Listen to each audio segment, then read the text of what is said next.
এক ছিল ধনী এক যুবক, নাম তার রায়হান। টাকা পয়সা, বন্ধুবান্ধব, গাড়ি, কোনো কিছুর অভাব ছিল না।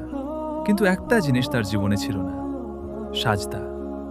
মায়ের মুখে সবসময় একটা কথাই শুনত, বাবা, নামাজটা পড়ো, আল্লাহকে ভুলে যেও না। রায়হান হেসে বলতো, আম্মু, এখন জীবন উপভোগ করার বয়স, বুড়ো হলে সব করব। একদিন গভীর রাতে বন্ধুদের সাথে ঘুরে বাসায় ফিরছিল সে। রাস্তা প্রায় ফাঁকা। হঠাৎ তার চোখ পড়ে রাস্তার পাশে বসে থাকা এক বৃদ্ধের দিকে। বৃদ্ধ লোকটি কাঁদছিল আর বারবার বলছিল, হে আল্লাহ, আর কত পরীক্ষা নিবে। রায়হান এগিয়ে গিয়ে বলল, চাচা, কি হয়েছে? বৃদ্ধ বলল, 3 দিন ধরে ঠিকমতো খাইনি, তবুও আল্লাহর উপর ভরসা ছাড়িনি। রায়হান কিছু টাকা দিল। বৃদ্ধ হাত তুলে দোয়া করল, আল্লাহ, তোমার হৃদয়কে হেদায়েত দান করুন। সেদিন রাতে রায়হানের ঘুম আসল না।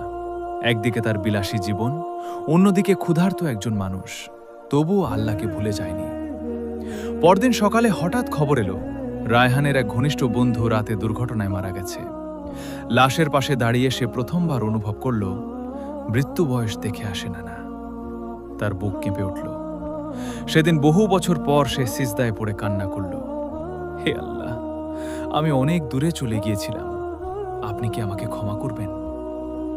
মসজিদের ইমাম তখন একটা কথা বললেন, মানুষ যখন আল্লাহর দিকে এক কদম আসে, আল্লাহ তার দিকে রহমতের দরজা খুলে দেন।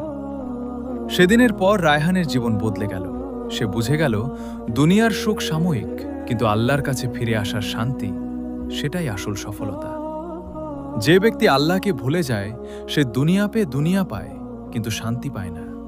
আর যে আল্লাহকে পেয়ে যায়, সে সবকিছু হারিয়েও শান্তিতে থাকে।